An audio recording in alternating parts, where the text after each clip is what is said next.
Velkommen til Stemmer fra skolen. I dag skal vi møde en 10-årig dreng, der går på en specialskole i Viborg Kommune. Han fortæller om, hvordan det er at gå i en klasse, hvor der er ro, nærvær og plads til at være sig selv. Hvordan har du det i dag? Jeg har det godt. Kan du fortælle mig lidt om, hvordan en helt almindelig dag på din skole ser ud?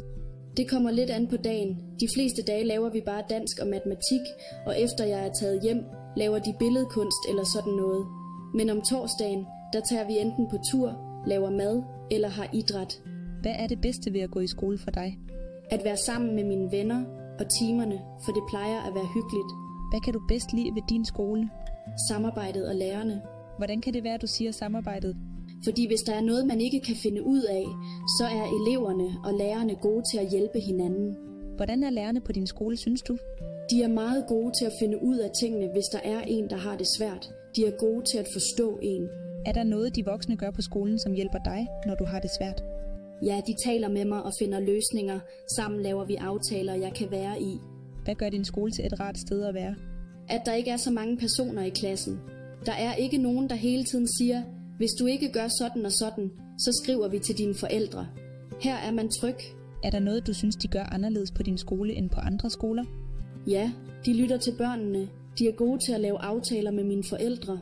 De passer på os, og jeg føler, de tænker mere på, hvordan vi har det, end på, hvad der er råd til. Har du nogensinde gået på en almindelig skole, eller kender du nogen, der gør? Ja, jeg har selv gået på en almindelig skole. Jeg kender stadig nogen, der gør. Jeg synes ikke, det var særlig sjovt. Der var meget larm og uro, og det har jeg det svært med. De tager ikke hensyn til børnene, og hvis nogen bliver mobbet, kigger de bare den anden vej. Hvad tror du, børn på almindelige skoler kunne lære af jeres måde at gøre tingene på? Hvis man gjorde klasserne mindre, ville sammenholdet blive større.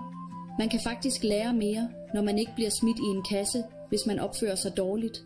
Hvis du kunne bestemme, hvordan alle skoler i Danmark skulle være, hvordan skulle de så være? Så skulle det være lærere, der virkelig kan være der for børnene. Ligesom på den skole, jeg går på nu. Hvornår føler du dig allermest glad i skolen? Når vi skal ud på tur, så får vi lov til at se nye steder, vi ikke har været før, og det er sjovt. Er der noget, du ønsker, voksne i Danmark forstod bedre om børn som dig? Ja, at det ikke er alle, der har det godt i store klasser. Jeg havde det rigtig svært på den skole, jeg egentlig hørte til. Hvad håber du, din skole kan hjælpe dig med at blive god til, eller lære mere om? Mere grammatik i dansk og engelsk. Og jeg vil gerne lære mere om matematik og dyr. Hvis du kunne fortælle statsministeren én ting om din skole, hvad ville du sige? Jeg vil spørge hende, om hun godt kan forstå, hvorfor jeg kan lide den skole, jeg går på. Og om man måske kunne gøre den måde at være skole på til noget, alle kunne få.